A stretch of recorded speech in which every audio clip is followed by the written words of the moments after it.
There's no judgment, only grace. Every scar has a sacred place. In the truth, we're not alone. Every story finds a home. Come as you are, don't be afraid. You belong here anyway. We rise in love, we heal in trust. This is where real begins, no judgment. And so, Ashley, I want to bring you in and have you go ahead and share a little bit about yourself first.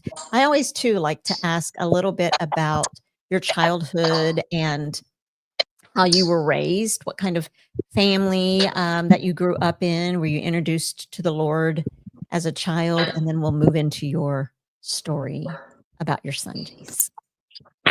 Sure. I'm 36 and I live in New Jersey.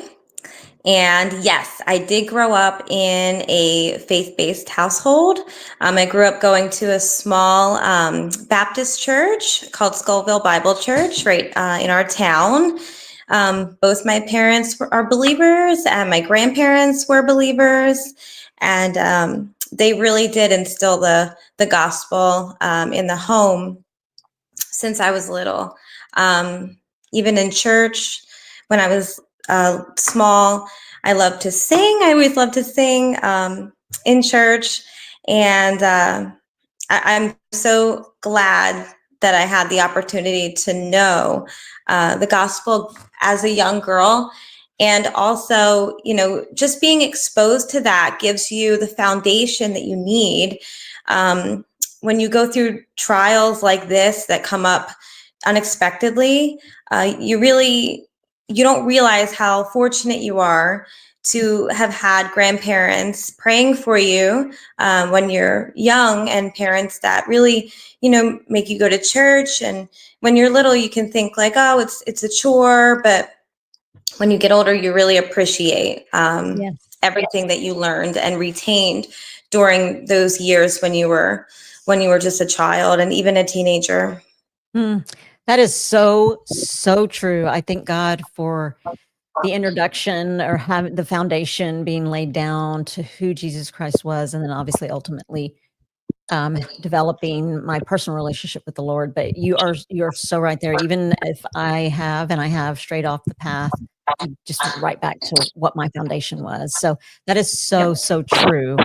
So you have a story, a testimony about your son, and I'm going to let you just take it away and share all about the diagnoses, misdiagnoses, all your feelings. And then, as I had mentioned earlier, I'll interject if I see a question in the chat or if a question pops up in my head. Okay. Sure. So back in December 2023, my 4-year-old at the time, Jace, started kind of acting a little bit off. His mood was changing. He wasn't eating as much. I have 3 children. I have an 18-year-old, a 12-year-old, and then Jace, who was 4 at the time. So nothing really was too out of the ordinary, really, for me to say, hey, like something's seriously wrong. But one night, it was Christmas Eve, Jace had trouble breathing, and he had some patches of what we now know are called petechia, little pinprick dots that are telltale markers that your platelets can be low. So we took him to our local emergency room on Christmas Eve. We passed the Christmas tree, loaded him up because he kept saying, I can't breathe, I can't breathe. So we drove as fast as we could to our local, I call it a glorified urgent care. It's a hospital, but they don't have the means to do blood work or anything like that at that vicinity. So when we had gotten there, Jace was, clearly having trouble breathing. So they brought him back and they examined him, and the doctor said, okay, he has croup. So they gave him a nebulizer to help him breathe. And they gave him a one-time dose of a steroid called dexamethasone. And they told us that in 3 or 4 days, that it's a kind of a long time acting one-time dose of that steroid. So he started to breathe better right after that dose. So we took him home. And what was interesting is as we were leaving past the nurse's station, Jace turned to the nurse's station and said, "See, I didn't die." And I thought that was so interesting. Like, I'll never forget it. Here we are Christmas morning now, because we went on Christmas Eve. It's a little past 1 a.m, and we're headed home. The following day, we have Christmas. He could breathe better because the steroid opened him up enough to where he felt a little bit better, but the mood was still, he was still not feeling it. He was miserable, to put it lightly. And then the following day, which would be the 26th, he started to run a fever, a high fever, around 105 point something. So my husband, who works in Mount Laurel, I called him and I said, "Hey, he's running 105 fever. We need to do something." So we took him to the pediatrician, actually. And the pediatrician said, "Hey, everything's okay. He probably has a virus.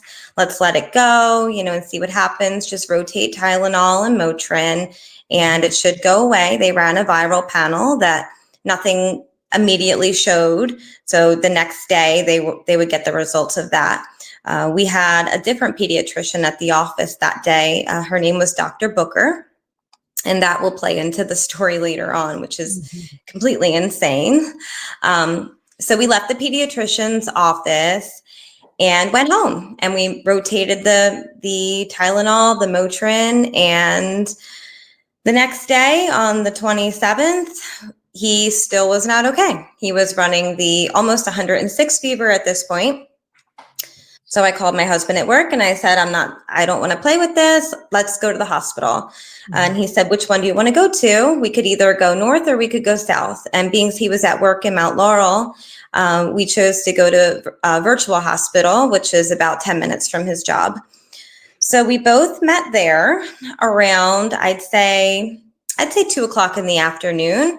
We went in, we saw the doctor. The doctor examined Jace. She said, "Okay, we're going to do a chest x-ray." They did a chest x-ray, and she came back about 45 minutes later, and she said, "He has pneumonia. That's why he's not getting better. That's why he has the high fever. And you guys are going to have antibiotics and discharge papers within 15, 20 minutes, and you'll be on your way." And we were happy with that. And about, I'd say a half an hour later, a doctor came in and she said, "Hey, I'm just popping my head in to make sure everybody did their job." She had a student with her. She said, "I'm training, and I'm not here because anything is wrong. I'm just here to oversee and make sure that everybody did their job," basically. So she took one look at Jace and she said, "Is he always that pale?" And I said, "Well, he has blonde hair, blue eyes. Kind of. He's kind of, on the pale side. It was the dead of winter. So yes." And she said, "Well, look at his color compared to Dad's color," referring to my husband. And I said, "Okay, what does that mean?" She goes, "Do you mind if I get blood work?" And we said, "No problem, no problem." So they did the blood work, and 45 minutes later, they come in and tell us that they had to rerun the blood work because it came back strange. Still at this point, I'm not thinking anything's wrong. I'm thinking that somebody messed up in the lab, the blood was sitting too long, or it was spun wrong, because they didn't tell us anything. They just said that we have to rerun the blood. So they rerun the blood, and they come back in, the original doctor that said he had pneumonia, the other doctor that was basically the attending, I guess, and the medical student, and they sit down. And they close the curtain and they close the glass sliding door. And they say, "We think your son has leukemia." And at that moment, my heart just dropped. My husband threw up in the sink. He had French fries. In the time that we were waiting, he had French fries, and he was eating the French fries, and he threw up in the little sink that was in this small room. And my son Jace said, "Daddy, what's wrong?" And my husband said, he said, "It's the French fries, buddy. You know, the French fries were bad." And it was awful. So of course I had a bunch of questions. Here I have these, two doctors and a medical student. I'm like, "What do you mean he has leukemia?" Like, and of course you don't know. All you hear is cancer, and all you think is this is it. Yeah. Because you don't typically have a run-in with a child with cancer. So I was asking them, "Okay, are you sure? Are you sure that's what it is?" And they said, "We're pretty sure. We have to transfer you to CHOP right away." So right away is not right away. Right away is the ambulance will be here in 4.5 to 5 hours. So in between that time, right after the doctors left the room, going back to, being brought up in a faith-based home and going to Sunday school and being involved in church and everything growing up, you don't realize how much of an impact that makes when you're in a moment like this. The interesting thing is I'd say a full year before Jace was diagnosed, I told my husband, I said, "I feel like we need to get our affairs in order. I feel like something's coming." And of course that sounds crazy, but I had a feeling that something was coming. I didn't know what. So in the year and a half, roughly prior to Jace's diagnosis, my husband and I got baptized. We started going back to church. We had Jace dedicated. And me being a singer and loving worship, I started leading worship in our local church and learning tons of new songs and tons of new material. And I would go in our little shed that we have, and I was very, very drawn to songs like "I Am Not Alone" by Kari Jobe, "It Is Well," Oceans, songs about going through trials. And I kept telling my husband, I don't understand what's going on, but I feel like, we need to get married, because we weren't married and I had kind of strayed from the faith a lot. So we got married. We got married in January, the January before he was diagnosed. And I hated January. I always hated January. But in that preparation season, I didn't realize it at the time. I thought that I was learning these songs to lead worship. I thought that I was, listening to all these sermons just because I had a thought, but it was not. So in that room, when the doctors left and we're waiting for the ambulance, my first reaction was to find the chapel. Find the nearest, not that you have to go to a chapel to pray. But I left the hospital room and went and found the nearest chapel, which was a couple floors up, elevators up, and I went to the chapel and I just broke down. Luckily, there was 2 women in there that embraced me. And they were just angels. I mean, the one woman talked to me on the phone for hours, that initial hospital stay at CHOP. So wow. Angels were in that room that night. Yes, most definitely. So from there, the ambulance took 5 hours, and my husband took the ambulance with my son, and I followed. And as he told me when we got to the hospital to CHOP, that as he was entering the ambulance, there was a woman that worked at that the hospital we were at, and she pointed to a poster on the wall, and she said, "Hey, that poster, that's my daughter." It was a grown woman on the poster, and she said, "That's my daughter, and she's a leukemia survivor." And that was the first little God wink that we had, that we knew that God was for sure, starting something. So we get to CHOP. We get to the emergency room. They have to run their own blood work. So they're jabbing Jace and finding veins, and it was traumatic. And we wait about 2 hours for the oncologist to finally come to the ER. So nothing happens quickly when you get to CHOP emergency room, believe it or not. So we're sitting there waiting to hear from the oncologist to see if they know anything. So he comes in and he sits down, and I'm like, here we go with the sitting down again. So he says to us, 75, 80% of the time, I'm able to come in this room and I'm able to say, based on the blood work, your child has leukemia. There's several different types of leukemia, but they're able to generally say your child has leukemia.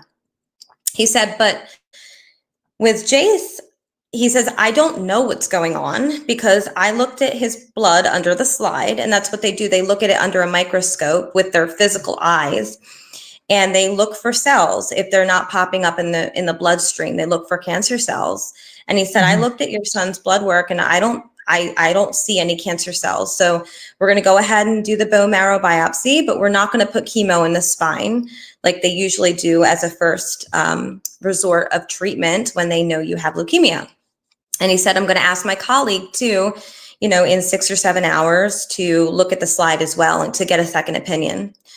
So Jace goes in for the bone marrow biopsy, and that doctor and the other doctor that laid a second set of eyes on his blood were sitting there. And before he was wheeled in for the bone marrow biopsy, I had a chance to ask that doctor. I said, hey, are you the one who looked at his at his slide again? Like, are you the second set of eyes? He said, I am, and I don't see any cancer. So at this point, we're thinking, great, it might not be cancer. So they take him in for the bone marrow biopsy, and about 15 grueling hours later, they come in and they say, okay, it's leukemia. We don't know what kind. Goodbye. We'll be back in 12 hours. So another 12 hours goes by, and they call us into the conference room because they have all the information. And they lay a book in front of my husband and I next to a mannequin that has a port and all of the, wires going in for the port. And they say, okay, your child has B-cell acute lymphoblastic leukemia, and we're going to have to start treatment today. And they tell us all the 17 or 18 chemos that he's going to get over the course of the next 2.5 years. And they make us sign on the dotted line. They ask us if we wanted to be in a clinical trial. And we said no. They didn't tell us what kind of clinical trial or anything like that. But they said that I asked them, I said, what do you expect for my son? Because you hear cancer and you think this is it. I said straightforward, I said, what do you expect for my son? And they both looked at me and they said, we expect this to be a chapter in his book and not the full story. And I'll never forget that. They said it was highly curable, but at the same time, it's a long and grueling process, and it does take 2.5 years, and basically it works in levels. They start by trying to get your body into remission in the first month, and they do that by using steroids. And they went on to tell me that the first month, starting now, meaning starting in an hour, they were going to give him intrathecal chemo in the spine and start him on dexamethasone. And I said, why do you give dexamethasone? Like, what is it about that steroid? And they said, it's the only steroid that B-cell leukemia does not like. So it immediately starts killing the cancer cells. And that is why the oncologists were so stumped, because that one dose of steroid that Jace got on Christmas morning was already clearing the cancer out of his body. So they couldn't even see it, which I just cried at that moment because I was like, that's the Lord. That's the Lord telling me that he had it before they had it. Like, and I needed that. I needed that because I'm such an analytical thinker. So, I mean, it was so nice to have a little reassurance there that the Lord had this before we did. And I truly believe that that's why he couldn't breathe on Christmas Eve. I think that's exactly why we rushed him to that small little ER. And I think that the Lord knew what he needed at the time. So we went through the first month and he was in remission, clinical remission. We found out he had favorable genetics. And at that point, he had about a 95 to 96% survival. And we spent the next 9 months going through an intense treatment that every every 4 to 8 weeks would get more intense and more intense. And we did this all the way through. And my son did wonderful through the treatments. I mean, we nearly lost our minds. I was There going was to a lot ask of you, I hate to interrupt. I was going to ask you during this time, there's a lot of people are saying amen, thank God. There's a woman here that says she had the bone marrow biopsy. Christy had the bone marrow biopsy. And then when you were in the chapel, another guest said you put the armor before the battle. You put the armor on before the battle. That was when you were talking about the songs that God was leading you to, and that you felt like you need to get married. And she said, you know, you were putting the armor on before the battle. That's so amazing. And the same guest, Christy, she said that your husband, it's just amazing how parents just instinctually protect their children, because when he was throwing up, I was hearing something so devastating that he yes. said, "Oh, it's just the fries. They're bad fries." You know, it's parents and children are beautiful, and it's the truth. So my question is, during all of that, someone else even asked what I was getting ready to ask you. How did you prepare? How did both of you prepare Jace for all of this? Because one of the comments is that is a big challenge for a child. How did you prepare him for the pain, or could you? We did not we didn't tell him anything. We didn't say, you know, you have cancer. We don't. He was 4 at the time. So we were in the hospital initially for 5 days over New Year's. We were there. I remember hearing the Happy New Year while I was in the bathtub listening to God Is in This Story. It was crazy. And outside of our bed, or not bedroom, but kind of bedroom, outside of our window of our hospital room, I saw a sign that said, "Tell, live, and be your story." So that's what I plan to do, was to tell the story, but not tell him exactly what was going on, because he wouldn't know anyway. We luckily we were only in the hospital for an initial stay of 5 days. And that's also a blessing. That doesn't happen very often. A lot of times kids are in for a month, they're in for a few weeks. So we didn't prepare him, because we didn't know how to prepare ourselves. I mean, here, when we had to sign that book of all these chemos, it'll say 1 out of 20 kids will have this side effect. 1 out of 100 kids will have this side effect. And you see things on these lists that are sickening. You know, just awful things. And you have to sign. And I remember, you know, my last name begins with a T, so I would sign every page and cross it with the cross at the end, just because I was mortified. My husband and I were mortified of what was to come.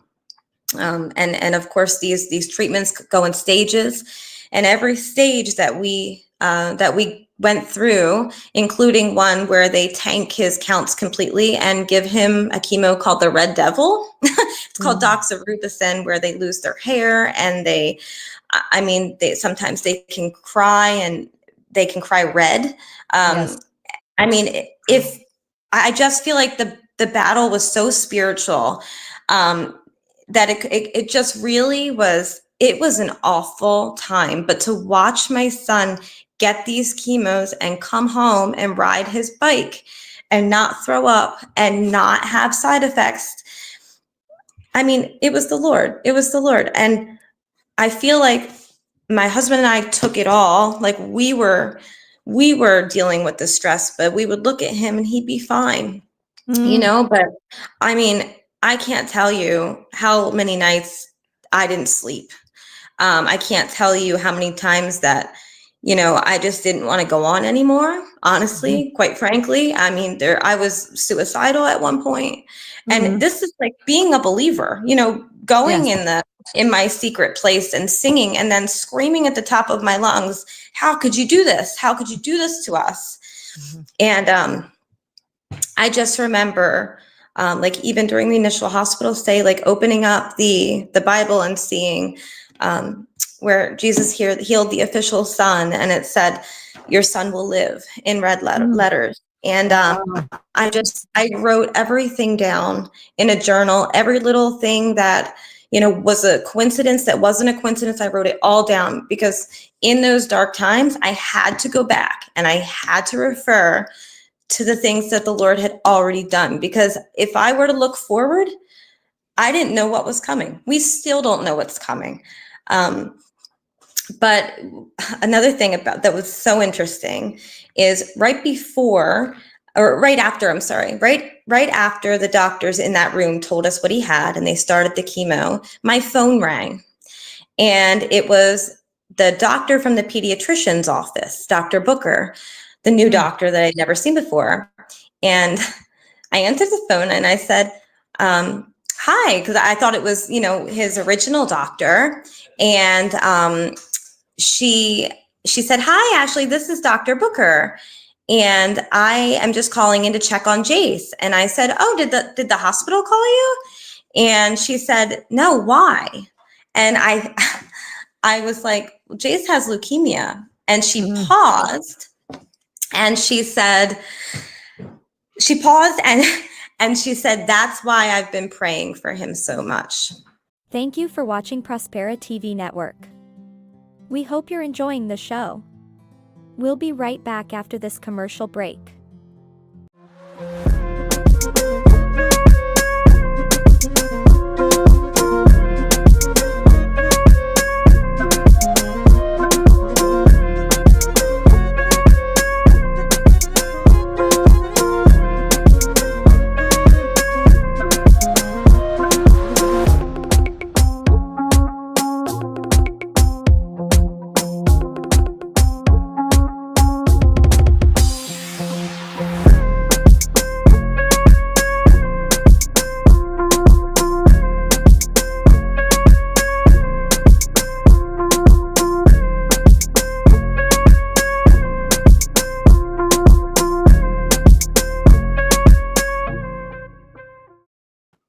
And she said, he's going to be fine.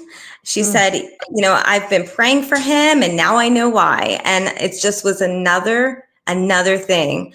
So, our first clinic appointment, I was praying that we'd have a good doctor for our first appointment because we were terrified of everything.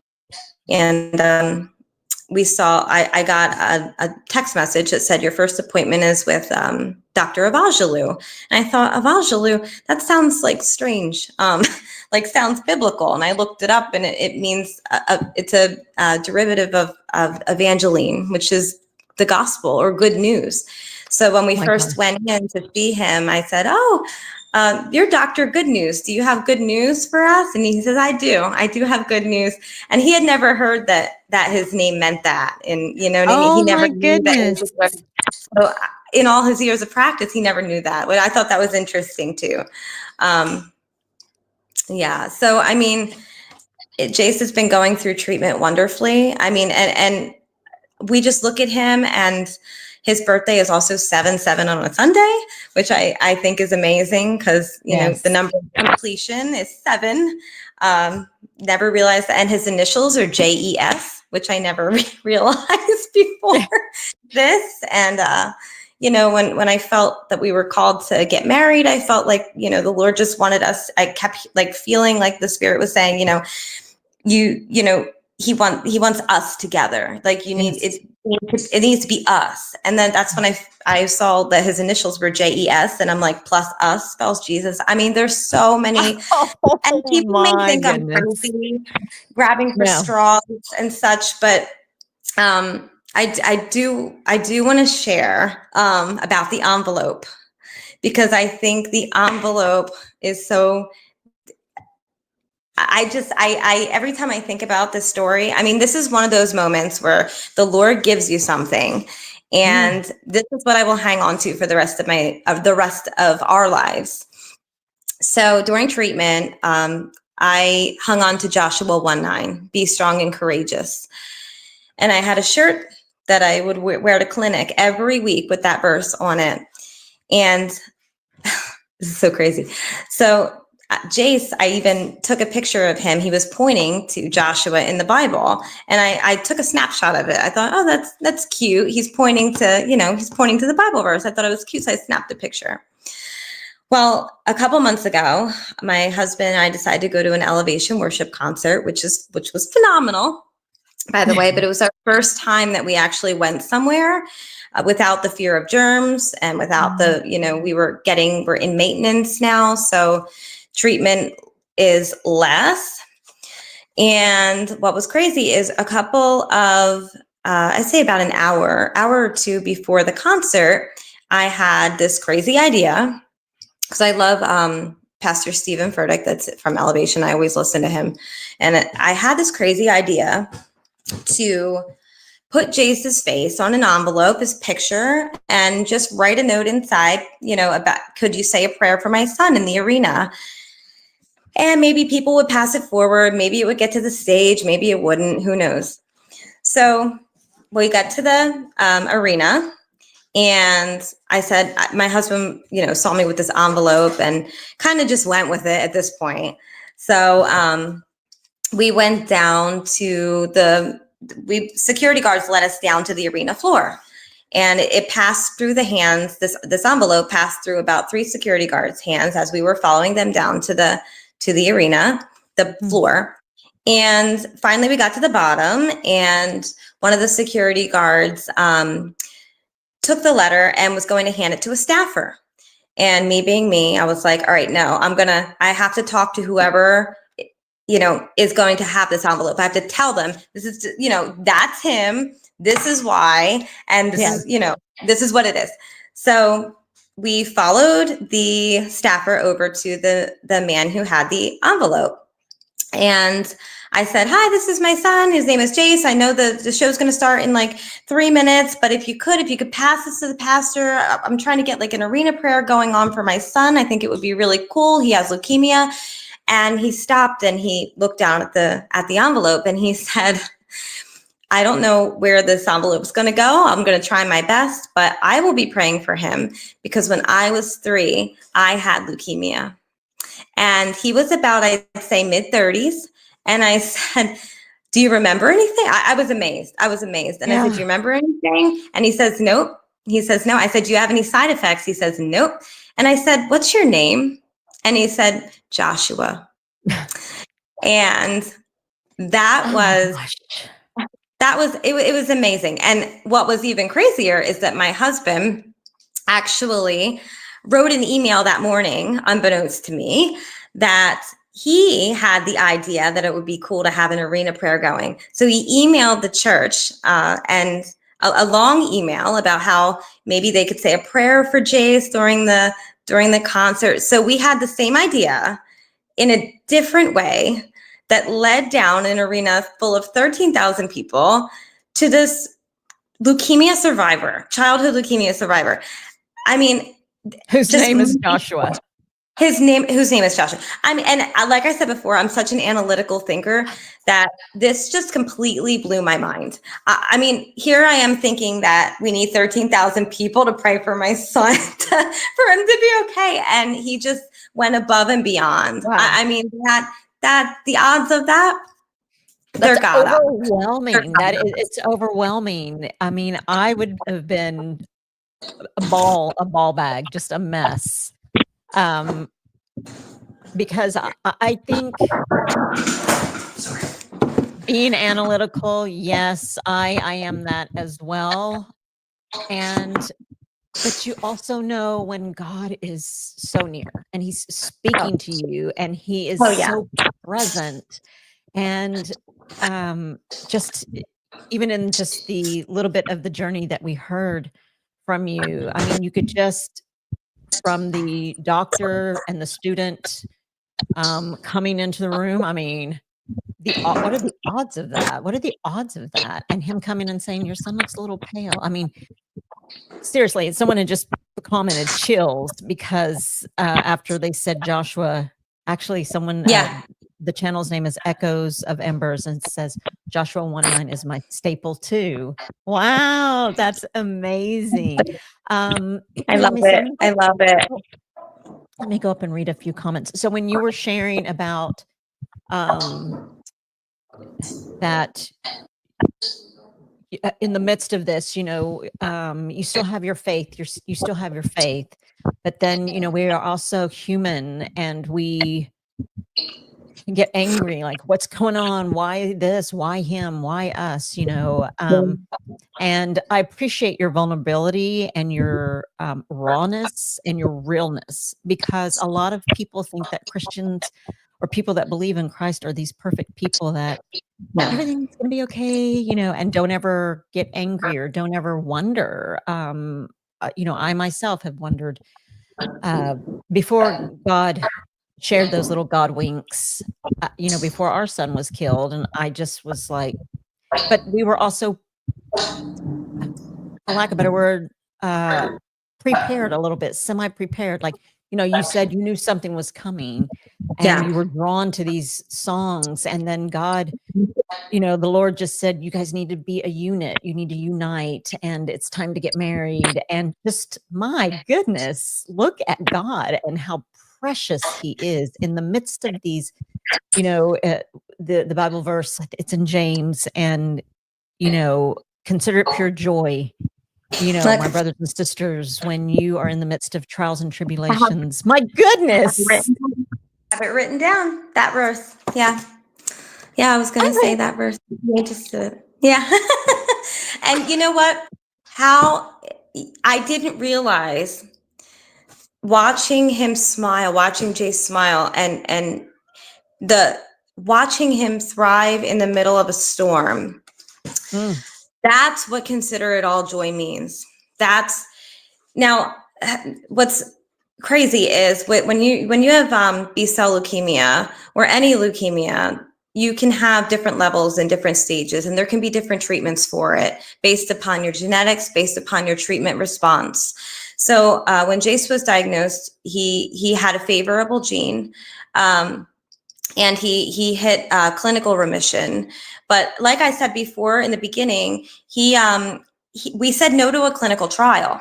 Now, we said no because we didn't know what the clinical trial was, and they didn't really explain much about it.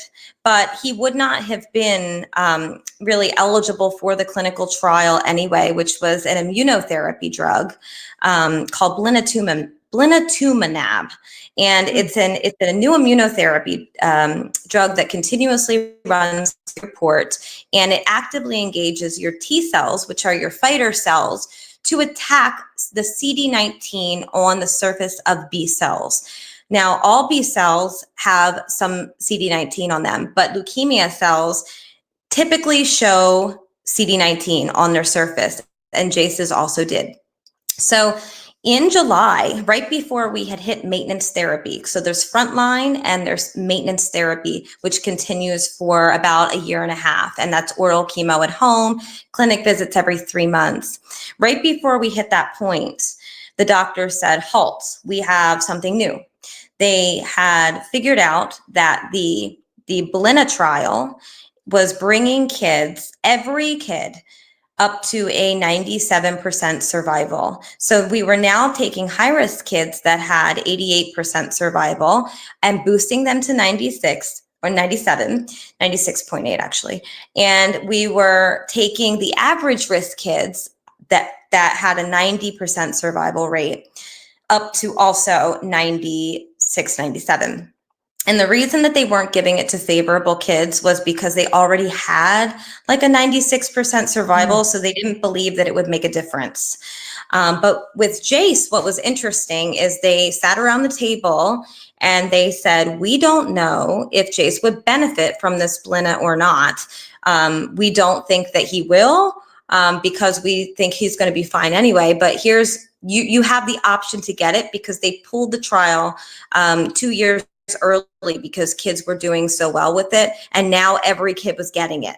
So The doctors were split down the board. They said, we don't think Jace needs it. It carries side effects. They can get cytokine release syndrome, probably familiar with hearing that from COVID. What can happen, the body floods basically with a bunch of antibodies and ramps up the immune system too quickly, and they can have seizures and strokes and neurological symptoms and everything. But they basically said, do you want it? Do you want it? It's 2 months broken up in between a 30-day period of oral chemo, and you have to be in the hospital for 3 days. And we don't think Jace needs it, but it's available to you. And the reason it was available to us was only because he had that 1 dose of steroid. So yes. So because he had the 1 dose.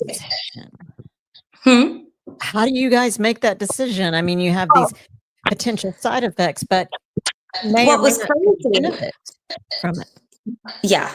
Well, what was crazy is this data that they had, they did not release it yet. So they put out the trial and they said, every kid's going to get it. But I said, where's the data? You know, me with my analytical thinking, what data do I have to look at? And they said, we don't have any. So I emailed about 10 oncologists across the country, and every single one of them basically said, we don't think he needs it. And they were basically split down the middle if he would benefit or not. Because Jace had below the level of MRD after induction, but he did have this teeny tiny amount, which was what the kids on the study were basically being trialed for, to see if the kids that had this eensy-beensy little tiny bit below the threshold, if they would have it improved survival odds, you know, over the course of 3 years, because they only had that much data. So after pressing the doctors, finally, I asked Dr. Good News, I said, if this was your child, what would you do? And he said, I can't tell you that. I can't tell you that. And I said, you know, what would you do, Dr. Nick? What would you do? I asked him like 3 times, and he said, I would rather never find out if Jace needed it or not. And about a month after we started the Blina, the results dropped, and they were phenomenal. So we were beyond thankful that he possibly got overtreated, you know, with this drug that now is showing to be so promising. And that was God too. I mean, he knows how much of a worrywart I am, and he knows the way that we think. And that's what's so cool. I mean, like with the envelope, he knew that the way I think with odds and statistics and logistics and, you know, what is the percentage of this and how many kids were in the trial. And then like, he just every single time just blows my mind. I mean, Yes. the church that we're at now, I love our church. We're at Victory Bible Church in Hamilton. And, even the little nuances, the year before Jace was diagnosed, I said, I got to get him in VBS. So we took him to a local VBS at our church that we're at now. And I said, I love this place. Let me take him to Sunday school in November. And I took him to Sunday school and loved it. Bam, he gets diagnosed. And I had called my old pastor and from our old church and in the hospital, and he basically, you know, short and sweet said, oh, my sister had that, and, you know, good luck. I'll be praying for him. That was it. Didn't call me, but I called our pastor from Victory Bible that I met for a week, basically, and he prayed with me, and him and his wife were just on the phone with me, and I'll never forget that. And I said that in my podcast last time, like, the fact that the Lord also led us to a home church that we love. I mean, come on. I'm blown away when I think of how good the Lord has been to us thus far. And, you know, that giving us things to look at and look back on. And, you know, we don't, because the enemy will say to me, well, you know, if something bad happens, then, you know, all that stuff was for nothing. All those signs and wonders and all those were for nothing. And I just have to that's something I fight with. You know, I struggle with that. I struggle with what are the next, you know, what happens off treatment? What happens in March or March 1st? He ends treatment March 1st, which is 3/1 wow. on a Sunday. So the Trinity on a Sunday, which I love. I think it's so cool. How are But you I mean, what happened? feeling about that? How are you feeling about? Oh gosh, I don't want to. We're human, and but knowing and seeing God's hand in everything. I mean, everybody that's here listening, commenting, we can see God's hand in it, and then knowing that the treatment ends March 1st on a Sunday. Yes. Where's Jace at now? How is he feeling? What are you and your husband's feelings and thoughts and emotions knowing that treatment ends March 1st? How are you feeling? Well, right now we go monthly for lab checks, and they have to make sure that his dosing of his chemo is good, make sure he's tolerating everything, and make sure he's staying within a range where he's suppressed enough to fight off infections, but not basically they don't want to suppress him too much, but they can't have his immune system going crazy either, and then they have to up the chemo. And so far, we started maintenance in December. And so far, they have not had to tweak the chemo. He's been in the sweet spot range, right where they want him. He's doing fantastic. But, there is a thought of, once we stop this chemo, what's going to happen? I mean, every little bump, every little bruise, every little runny nose, every little mood change, for the rest of our lives. There's never a time that the doctors are going to be able to tell us this will never come back. There's just never a time. And that's where the Lord that's where he comes in, and he has to be the one to show me these things. And there's been plenty of times when I'm like, Lord, I'm in Facebook groups, and I've met tons of great friends going through the same thing. But I will tell you one thing, being in these Facebook groups, it is very negative. It is terrifying. And although I've met really good friends in there, it's also, I call it where worry goes to thrive. It's a spiral central. You just see awful things and hear awful things and hear about, the side effects and things that could happen. So all during treatment, I was in this group, and there's a group called, once you graduate and you're done treatment, there's a group called Off Treatment, Now What? And I was, in there just looking to spiral basically. And I felt the Spirit say, off treatment, now who? And as soon as, and I knew it was a thought from God, because you recognize my beep, hear my voice, when it's him, So I unfollowed that group immediately. And because you have to know who, right? Like, cause we don't know what none of us know what, and we all live in this, we live like we have 100 years, and we live like we know what's going to happen, and we have a false sense of security that everything's going to be fine. And you were saying, earlier when we were questioning, why is this happening to us? Why us? And I really do feel, I told my husband, I'm like, I think it's because he knows I can't keep my mouth shut. I'm like, I think that's why. Because I made a promise to the Lord in the beginning of this. I was like, if you bring us through this, I will tell any and everybody that will listen, that what you've done for us. And man, I mean, it just brings me to tears. It really does. How faithful he's been in every aspect. My husband and I, we were on the brink of divorce. We really were. I mean, this will try you. This will try you in every sense of the word. We didn't talk basically had no conversation for months. He couldn't sleep. I couldn't sleep. And we were surviving. I mean, he took 6 months off of work. We were quarantining like it was COVID all over again, and Jace would get a fever. We have to run to CHOP every single time he gets a fever. And that was happening every 10 days. He was getting a fever. And there was a point where I was praying to the Lord. This was the second month of treatment. I said, I can't take this anymore. In my journal, I was like, I can't. This was the first 2 months of treatment. I said, I just can't do this anymore. I was like, I can't. I'm at my wit's end, and I can't go to child anymore. We were staying home, and we would go to the hospital, and they'd send us home. They'd say his counts are fine, everything's elevated, go home. And we would come home and have to go back, come home, go back.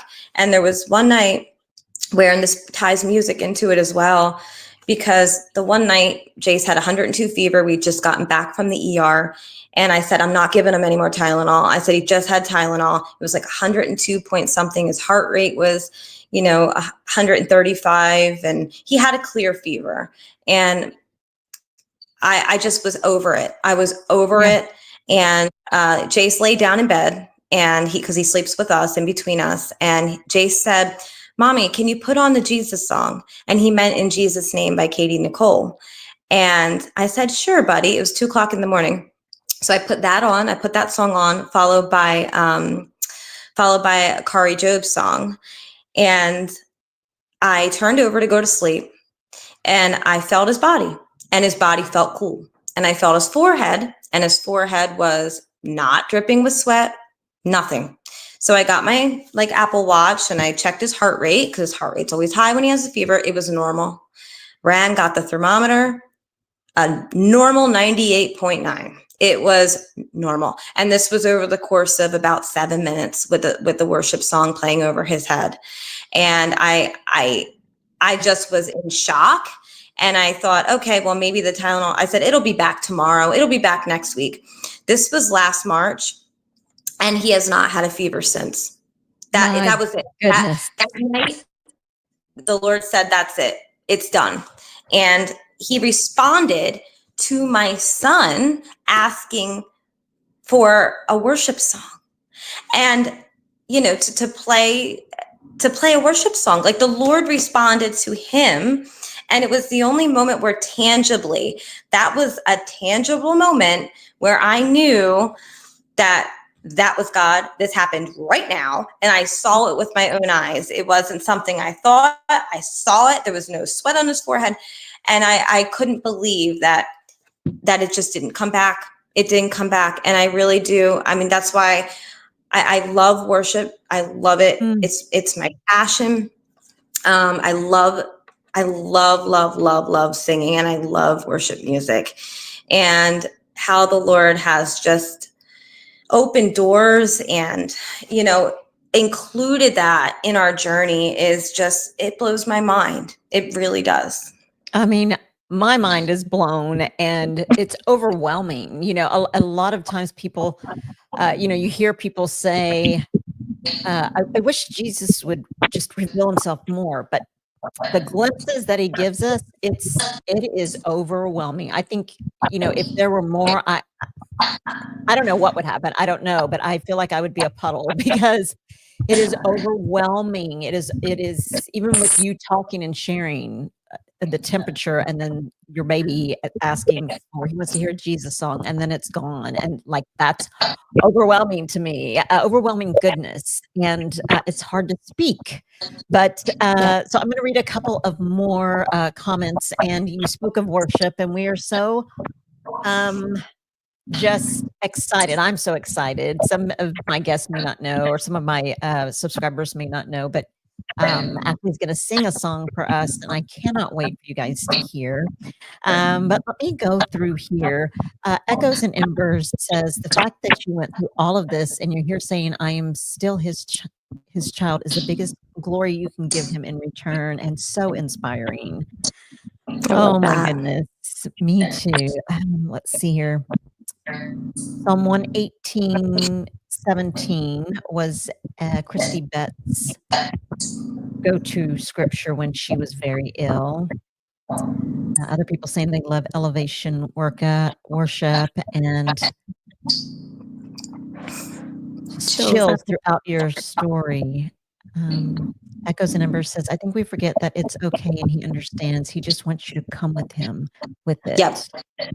Yep. And he can handle our temper tantrums.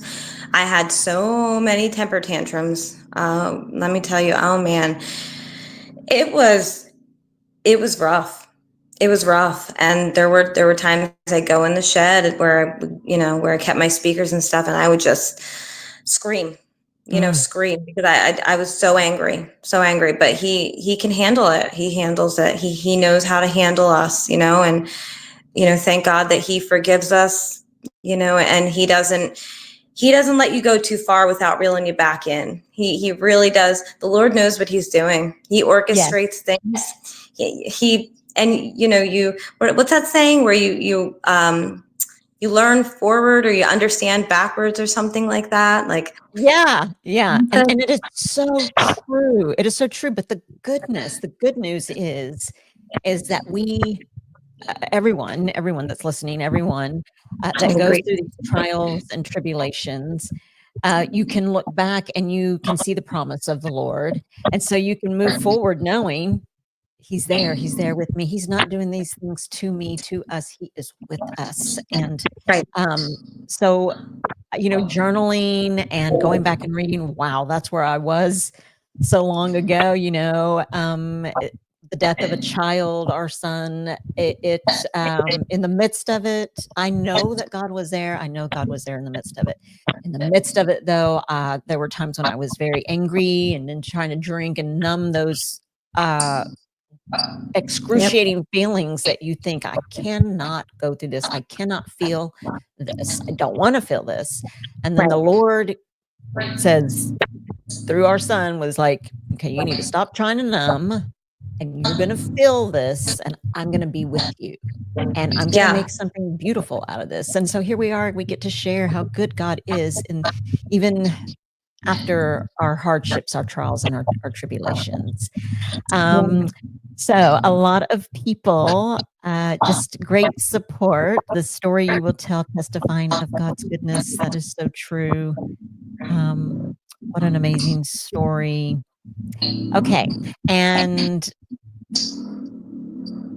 you shared that you love to worship and that you love to sing, Ashley. And you guys, I have had the honor of hearing some snippets of Ashley singing. And boy, I'll tell you what, there was one song that she sang that I was crying. I had never heard it. It may not be one that she's singing tonight, that you're singing tonight, but you think about Mary and her baby, and then you think about, as a mother, what she went through, and it's hard to talk about. I don't think I can speak, but and then you think of men and women that go through these trials and tribulations, and you think of how the goodness of God. And Ashley sang and shared some snippets of it, and she's going to sing a song with us tonight, and I cannot wait for you guys to hear it. You might want to get your Kleenex, because you can just feel the Lord's presence through your voice. Ashley, you have such a gift, and I appreciate you for sharing with us. So I'm going to let you explain the song that you are going to sing, and then just take it away. Yeah. I don't know how the sound is going to work, so I apologize if it's too loud or anything.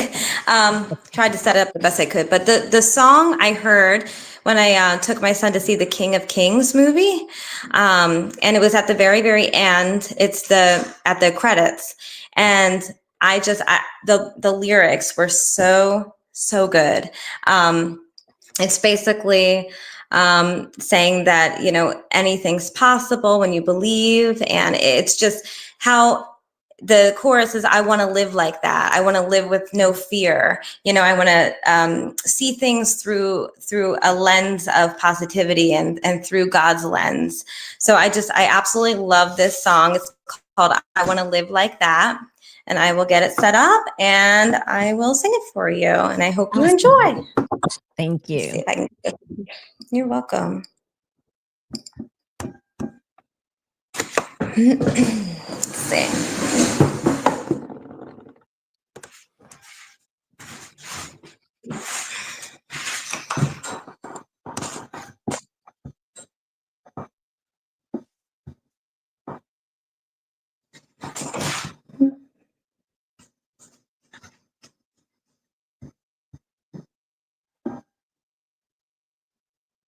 give me 1 second. I'm Mhm. trying to get this to work here. Of course. Okay.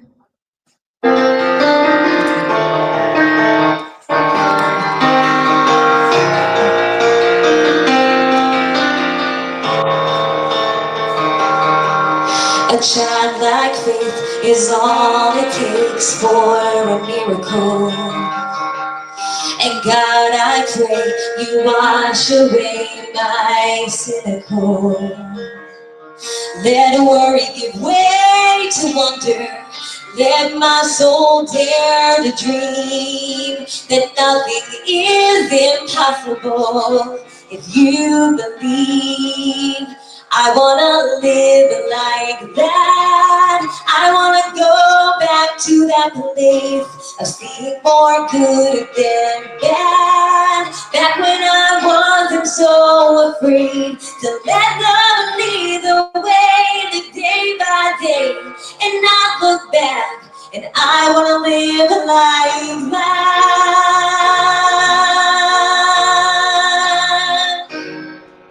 Look through the eyes that look at life as one big adventure. Look through the eyes that look at life as one big adventure. And I don't want to miss a moment. Let my fear turn to faith. And I don't want to miss that moment. Let my fear turn to faith. Let it fly like wings of eagles that dance through the rain. I want to live like that. I want to go back to that place. I see more good than bad. Back when I wasn't so afraid to let love lead the way, live day by day and not look back. And I want to live like that. And I want to live like knowing I'll never be alone. And freedom comes the moment I let go.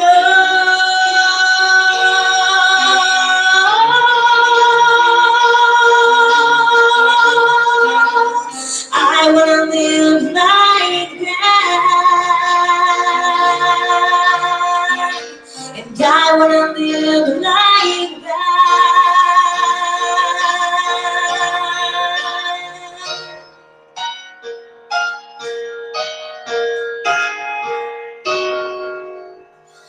I surrender all. Oops. Uh-oh, what happened? Oh dear. I'll finish it. Yeah. I surrender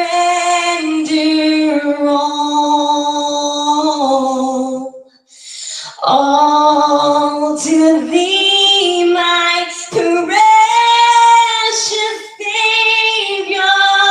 I surrender all, and I wanna live like that, and I wanna live like that.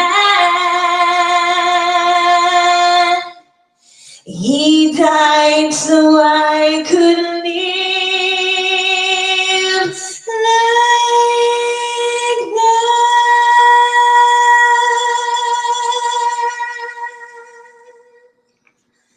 Wow. Oh my gosh.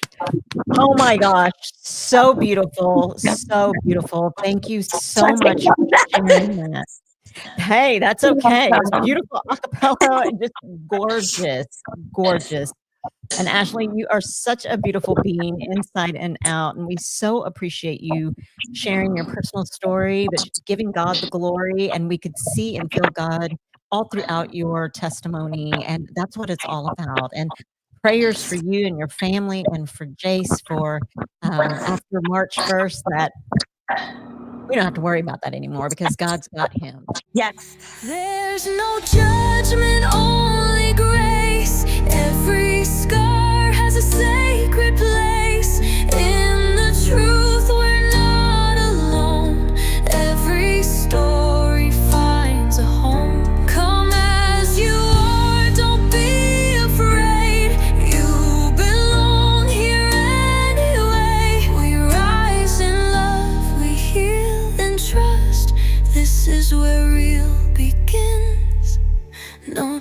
judgment. This is your Prospera era, where dreams align with grace, abundance flows like rivers. You've stepped into your place. Rise, reign, and remember, you were born to shine. Welcome to your moment, Prospera, it's time. We hope you enjoyed today's show on Prospera TV Network. Make it a point to visit us on YouTube and catch all your favorite shows anytime you want. Interested in hosting a show of your own? Or advertising your business on our network? Contact Elena Rodriguez.